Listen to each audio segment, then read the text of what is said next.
Hey, what is up, guys? This is Robert Hamm with Robert Hamm Photography coming at you again with another quick tutorial. Today we're talking about the Microsoft Surface Book, Surface Pro 4, comparing that to the Surface Pro 3, and looking at how they all stack up against the new iPad Pro and the Pencil, I should say, from Apple. Let's get started. So, if you didn't know, Microsoft announced the newest update to their leading tablet line, the Surface. Okay, and what makes the Surface line unique is that it allows for you to use a tablet form factor but run full desktop class applications.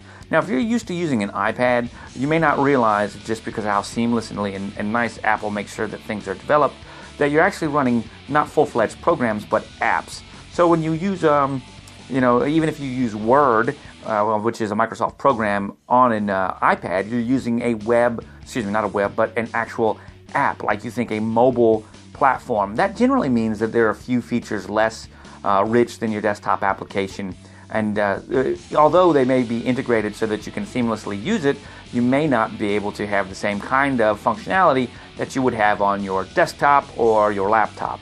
So that's what makes the Surface line very important. It's that it gives the ability for you to use these full-fledged applications, for example, pro-level applications like Adobe Premiere Pro, Lightroom, Photoshop, AutoCAD, or anything from Autodesk or things along those lines, as well as databasing applications. So if you think about sculpting type of applications, anything that could use that would need to render something from a database, things that most people wouldn't really need on a day-to-day basis.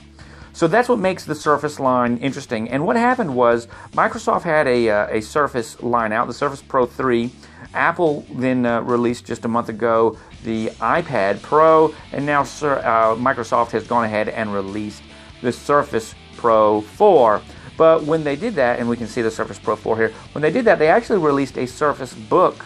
And the importance about this is that it adds a discrete NVIDIA GPU to the tablet, thereby giving it quite a bit more power, specifically graphical power. So let's actually go ahead and take a look at this for a second. When we're looking at these devices, we're going to come over here. The Surface is aimed squarely at everyone. You can see from the Surface 3 at $500, kind of aimed right at the iPad, to the Surface Pro 4, aimed directly at the iPad Pro, and the Surface Book, as you can see there in the center. It's going to do something very special, but it is aimed directly at the 13-inch MacBook Pro with the Retina display. And when we're looking at things like this, we're going to go ahead and load this up and actually see if we can learn some more real quick. When we look at this, we're going to find out that the way they're approaching this is in a new direction for Microsoft. They are directly competing with Apple, and I'm excited because this type of innovation, especially on Microsoft's part, who's always been seen as kind of slow to adapt and a late bloomer when it comes to technology. It's tough to say, but technology hardware, maybe not so much software, but definitely technology hardware. It's nice to see them actually at the forefront of something. I was kind of remiss a few months ago when Apple released, or not a few months ago, but just a couple weeks ago when Apple released the iPad Pro, and it really felt to me like a very relaxed device, something with a Pro name, but more of a plus attitude. And what I mean by that is, although it's larger, where the plus comes in, it didn't really seem to do much for me as far as Pro, meaning if it was going to be, I was really hoping Apple would wow us with something really special, the ability to run really cool programs, more desktop style. Specifically, as I'm a photographer, I was looking for something more than just Lightroom Mobile. Luckily, Adobe has come out with Adobe Photoshop or Fix, or whatever it is, Adobe Fix, I think it's what it's called. We have to see a little bit more of that coming up. But that will allow you to do some Photoshop, Lightroom style edits to photos. But once again, it's a web app. However, it's done something really cool by developing this pencil to go along with it. So things like maybe a variant of Manga Studio for iPad would work very well with this pencil right here. However, once again, we're working on, even though it's a very fast, we're still working on a mobile platform. So let's actually just run down some of the specs real quick. We're going to do that kind of as we're going through both of them. First of all, I don't think that there's any dispute that the Apple claims that this will have about a 12-hour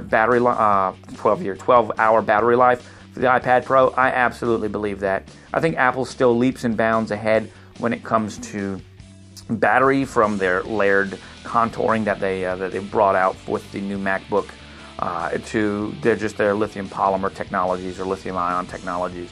But that is not to say anything else. Apple's running, even though they've got a new nice fast and speedy A9X chip, they're still running a mobile platform, which is slower speeds and not as many cores generally, although this is a dual core, possibly a quad core in the book, I don't know. But when we come over here and look at the Surface Book, Microsoft's touting 12 hours. Now that's going to be a tie if they actually ring true with their claim. And here's how they've done it. Let's see if we can find a picture of the book separating. Unfortunately, we don't have one there. Let's see if we can find one here. There you go. You can see a picture of the Surface Book, and then you can see the keyboard. That's something very unique about this product. The Surface Book actually has a discrete processor inside of the keyboard, which holds the majority of the battery power for the device, and then it also has its regular Intel Core i7 or i5, as well as some battery and some RAM and your hard drive or your solid state drive in the actual tablet section of it. So that's how it's going to be able to achieve its really larger than life, this 12-hour battery life. Whether or not it maintains 12 solid hours, I don't know. My experience with the Surface Pro 3 from a claimed 9 hours of battery use, I see more like 7 hours of use on the Surface Pro 3, browsing the web, doing some regular activities such as checking the mail, things along those lines. But when I'm working in Lightroom and Photoshop, but specifically Lightroom, I have seen on Windows 10 roughly 3 to 4 hours. So almost half, or less than a little bit less than half on the Surface Pro 3 when I'm really doing some serious work in Lightroom. And I have the i7 256 with 8 gigs configuration, and I don't expect it would be any different with any of the other configurations. But we have the new Surface Pro 4, and when we're talking about battery life, the Surface Pro 4 seems to come in right here at the same 9 hours as well. So I think our winner here is the known variable, which is the iPad Pro. We know Apple makes a great battery. We know its devices last a long time as far as battery life. So I think our clear winner is here because it's a known variable, 12 hours there. I think the tie, or the runner-up, would actually be the Surface Book, just as soon as we get some hands-on and find out whether or not it really is going to last that whole time. And remember, with the Surface Book, you're getting a tablet as well as a GPU built into the actual keyboard area of it. And then, our third and fourth place are going to be the Pro 4 and Pro 3, respectively. We continue on. All of these guys have pin technology, which is really cool. But one of the neatest things about it is the Apple came to the market with something really cool on, let's see if we can get it down here, with their, maybe it'll come up with the pin. It's going to do that. Apple came in with their new Apple Pencil. Now, I'm trying to find a spot right here for you. There we go. Let's learn a little bit more about it. There's a problem with the pencil, and I'll tell you that in just a second. First of all, they don't say exactly how many levels of pressure sensitivity that's going to be in here, but they do show you that tip has the ability to have shader. So the more that you bring the tip closer to the actual surface of the iPad, the more of a broad stroke you'll get. It's kind of like running a pencil long ways across a piece of paper rather than just the tip. That's really cool. It adds multi-touch, some force touch things. Not quite sure. They haven't put out a lot of specs about how it works. But what they have done here is created a very quick response. So they say virtually no lag. They say something like 240 times per second that it's updating. You can see that right down here between the actual iPad and the pencil itself. And they've created, of course, it's capacitive, or not, maybe not capacitive, but it recognizes pressure, so it will give you a width in line, which is great. But and there's that shading that we were talking about. And so they've got some apps that come along. They've also included a really cool way to charge it, which is the lightning connector. 15 seconds equals 30 minutes. Hey, that's great, but that means you have to plug this thing into the end of your iPad Pro, and then it looks like an iPad Pro lollipop, which is kind of crazy. But here's the deal. Notice it's round. Okay, I took a few seconds to pause there. I want you to look again. it's round. Okay, that's important because if you put this thing on the table, it will roll off. If there's any cant on the table, if the surface that you place it is not flat, it will roll off. Now, this may not seem important, but just remember when you were a kid in high school or grade school and you had the round pencils instead of the hexagonal pencils, and they rolled off your desk all the time. Very irritating. Even pens have a clip that keeps them from rolling. So I think Apple kind of missed an opportunity here to create something that seems very intuitive. Hey, there's a reason that pencils have had an odd shape ever since we've been using pencils. It's because they roll off of desks. Quick fact for you, here's pro tip. Pencils, that hexagonal shape of a pencil was developed for maritime and sea navigation because the boat would rock and round pencils would roll off. The deck crayons would roll off, the surface and everything that you place them, so they developed a more flattened shape that still felt comfortable in the hand. Also, it's another reason that the carpenter pencil is so very widely used in like construction applications and everything else like that. So flat on one side, it won't roll away when you put it down, and that's very important. But this is exciting from Apple nonetheless. When we move over here to the Surface tablets and the Surface Book, they all come with a new developed Intrigue pen. Microsoft bought Intrigue, and now, unlike the Surface Pro 3 and the Surface 3, whose Intrigue pen sported 256 levels of pressure sensitivity, no eraser functionality on the end of the button or on the end of the pen, but they now have up to 1024 levels of pressure sensitivity, which is pretty cool. So we've got new pens across the board in everybody's camp. Apple's got a new pen. The Surface Book has the Surface has a brand new pen line. The question is whether or not the new Surface pens will also be compatible with the Surface Pro 3. And just by the way, current Surface pens are $50. The Apple Pencil is $99. And we're going to get into pricing a little bit more as we end. Nobody's talking much about these processors other than Apple. Apple's done a great job at telling us about this great, fast A9X processor, which is really cool. But the one thing they don't tell us is exactly how many gigahertz and how many cores and all that other stuff. I think it's been estimated that it's around either 1.8 or either 2.2 gigahertz. I don't know for sure, and it would be very helpful if Apple put that information out there. And we'll have to wait for iFixit or someone to do a teardown and tell us exactly what it's running. But one of the nice parts is it definitely they do tout it as being 80% faster than faster than 80% of all the PCs out there. There are also the 64-bit architecture and the Motion M9 coprocessor. Remember, the A9, the coprocessor has always helped Apple devices collect information about how you're using and moving the device when you're walking around day to day, and that gives it the ability to give you insight onto your fitness goals and things along those lines. Now, we could talk a lot about the displays, but let's just say the Apple iPad Pro displays 264 pixels per inch. The Surface Pro 3 is 216 pixels per inch. The Surface Book and the Surface Pro 4 are both 267 pixels per inch. So we're going to take the Surface Pro 3 out of the mix, and because everybody else is so very close, these are almost they're more than 5 million pixels on any of the screens, 6 million pixels on the Surface Book, and I think 5.9 or 5.5 million pixels on the iPad and the Surface Pro 4 respectively. No matter which one you're looking at, you're going to have an absolutely gorgeous viewing experience.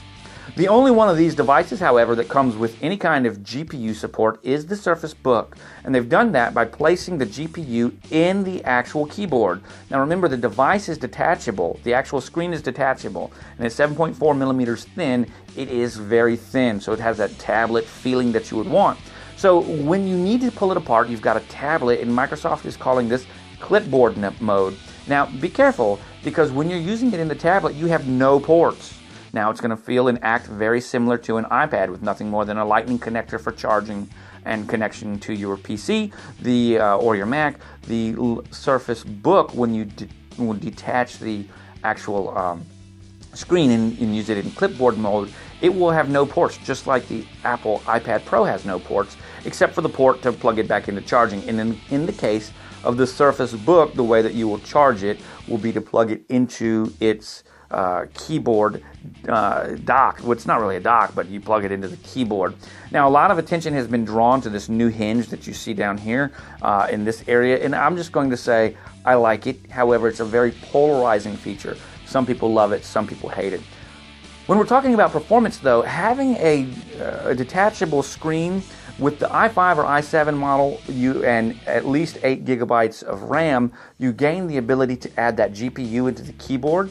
Now, that GPU is an NVIDIA processor. We don't know exactly what number it is or what it's clocked at.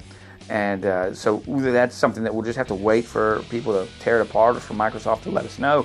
But that's a real nice thing. You also have the ability to really crank this thing out to, sorry, it's going crazy here. Crank this thing out to, 16 gigs and 1 terabyte coming at some point. But currently, you can only get this going up to, I think, 512. Let's actually see what they've got going on right here. So if you got it maxed out, 512 gigabytes SSD, Intel Core i7. Once again, we don't know what the number is, so we don't know what its clock rate is, and we don't know how many cores it has. It'd be nice, since there's a fan in both this device as well as the keyboard, if this was an actual quad-core i7, which would give us 8 logical threads, but I have a feeling it's going to be a dual-core i7 giving us 4 logical threads. But anyways, at 16 gigs of RAM and with the dedicated GPU, you're at $2,600, $2,699. We might as well say $2,700.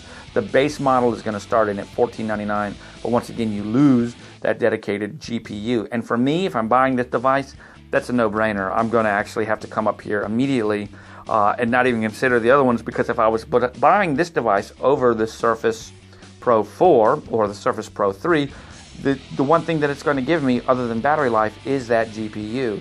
And I would want that. So you'd need to at least get this model, so you'd be around $1,900. So when we look over here once again at the actual Surface Pro 4, let's see what we've got. And the Surface Pro 4 starting at $899 with its Intel Core M3. Yeah, so this, once again, I don't know that for me that the M3 would be a processor that would be fast for what I would want it to do. Currently, this is the configuration, the 256, actually I have this one, 256 i7 in the Surface Pro 3, but the difference, guys, I've got 8 gig and 256, the difference, other than the screen and a couple other small things, is that this is a Gen 6 Intel processor, and the processor in the Surface Pro 3 is a Gen 4, so the processor in the new Microsoft Surface Pro 4 is 2 generations newer. This is the Skylake processor, so a pretty big deal. And if you were to go ahead and customize it, let's just find out exactly how much we could put into this thing, just for the fun of it. Intel Core i7, 16 gig and a terabyte, puts us at $2,699.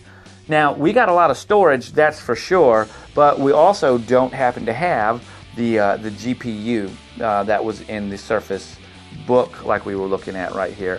And here, with the Surface Book, you get, what we're basically doing is, for the same price, $26.99, we get half the storage in the SSD, but we get the GPU and we get the longer battery life, and we get the keyboard because it comes connected, and we get the pen.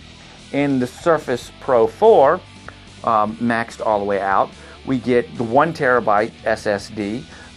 Maybe they break that into a couple different SSDs on the inside, but we get 1 terabyte of storage. We don't get the GPU, however. We do get the pen, but we don't get the keyboard. So if you want the keyboard, you still have to add another $130 to it. We also don't get the longer lasting life of the battery. We get 9 hours instead of 12. But here's what we do get. We get a display port on the device itself. We also get an SD card reader on the device itself. And we get a USB 3.0 port on the device itself. So the actual tablet, the Surface Pro 4, has those built into it. The Surface Book, when you remove the actual screen off of it, you don't have any of those ports. I'm trying to get a picture of just the screen for you right here. The Surface Book also has the new Microsoft Hello camera built into it, which is pretty cool. However, we're not going to talk about cameras in this. So there you go. There you have it. As far as what it brings to the table, the iPad is, I think we can get in here like $1,099 plus the actual pencil. So for $1,300 total, plus the keyboard cover, the max you're going to be spending. Yeah, here we go. Wi-Fi and cellular at $128, $1,079. Add $100 for the pencil to it, $1,179. Add $169 for, or $200, and you know we're up to $1,350. And you have half the space, no dedicated GPU, and but a mobile device. So when we compare that to the other ones, it really just depends on what you're looking at spending. But Apple and Microsoft are definitely going head to head here. In fact, the Surface Book isn't even trying to compare. Even none of the Surface devices, for the most part, are trying to compare directly to the iPad Pro. But the iPad Pro was trying to answer the tablet question, specifically with the pen. Apple's got another generation to come around and fix the iPad Pro and actually give it some Pro capabilities. As far as having a great infrastructure as apps and games and things like that, the iPad Pro is going to be great for consumption. Until developers come out with stuff for actual production and creativity, the iPad Pro is probably going to lag behind a little bit, and then it all depends on whether or not they'll be able to bring to the table the type of application and architecture that we need for Pro apps. Currently, I still view the iPad Pro as a device for consumption. Now, when it comes to the Surface Book and the Surface Pro 4, we're getting into a different class. We're getting into a price range that's going to compete directly with the MacBook Pros, with the Retina displays. And then the question is, what design elements are really changing that are going to make someone want to use the Surface Book or the Surface Pro 4 rather than a MacBook Pro with a Retina display, whether it's a 13-inch or a 15-inch. And, you know, that's really going to be a personal decision. I use the MacBook Pro, a 2012 edition, maxed out MacBook Pro with the Retina display as my base machine, and I use my Surface Pro 3 side by side, and I find a use for both of them. They're tools that do a job. But the question that you'll have to answer is, which one's right for you? Hey, look, I hope that I've been helpful. I hope I've kind of demystified a little bit of the differences in these devices here. I think that both Apple and Microsoft have brought their game straight and hard. I also think that Apple has a lot to consider right now. They've got to answer the question of this Surface Book. It's a very important piece of technology for Microsoft right now. But that's just my opinion. Hey, tell me what you think. What do you think about the new Surface Pro 4? What do you think about the new Surface Book?